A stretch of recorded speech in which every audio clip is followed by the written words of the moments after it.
Australia నుండి ఇండియాకి వచ్చేస్తున్నాము. అదిగో మా జర్నీ ఇలా స్టార్ట్ అయింది. నేను మా చిన్నమ్మాయి ఒకసారి బయలుదేరాము. మా వారు మా పెద్దమ్మాయి నెల రోజుల ముందే స్టార్ట్ అయ్యారు. వాళ్ళ జర్నీ మా జర్నీ మిక్స్ చేసి ఈ వీడియోలో పెడుతున్నాం అనమాట. సో అదిగో వాళ్ళు అలా ఫ్లైట్ ఎక్కుతున్నారు.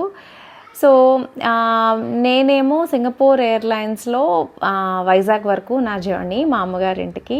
ఈయనేమో బెంగళూరు క్వాంటస్లో బెంగళూరుకి, పుట్టపర్తి కాబట్టి మా వారిది. సో అలా కష్టపడి ఒక 8 గంటలు కూర్చుని సింగపూర్ వచ్చేసాము నేను మా అమ్మాయి. ఫ్లైట్లో ఏదో అలా ఇయర్ ఫోన్స్ అవి పిల్లలకి ఇచ్చారు సెపరేట్గా. మనకి మామూలు ఇయర్ ఫోన్స్ వాళ్ళకి హెడ్ ఫోన్స్లా ఇచ్చారు.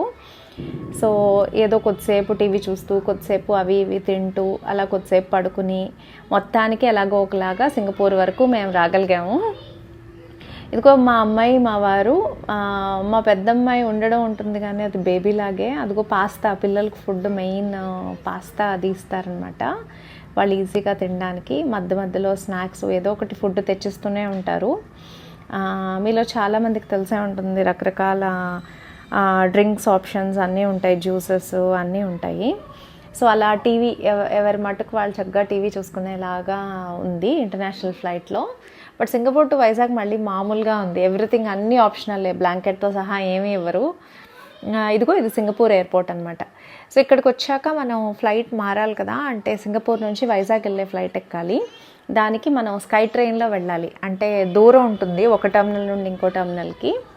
అదిగో అలా ట్రైన్ ఎక్కేసి అలా నిలబడే ట్రైన్ అనమాట. అందరూ లగేజ్లన్నీ ఎక్కించుకుని, ఎవరో హ్యాండిక్యాప్డ్ అవసరంలో ఉన్న వాళ్ళు తప్ప కూర్చోవడానికి ఉండదు.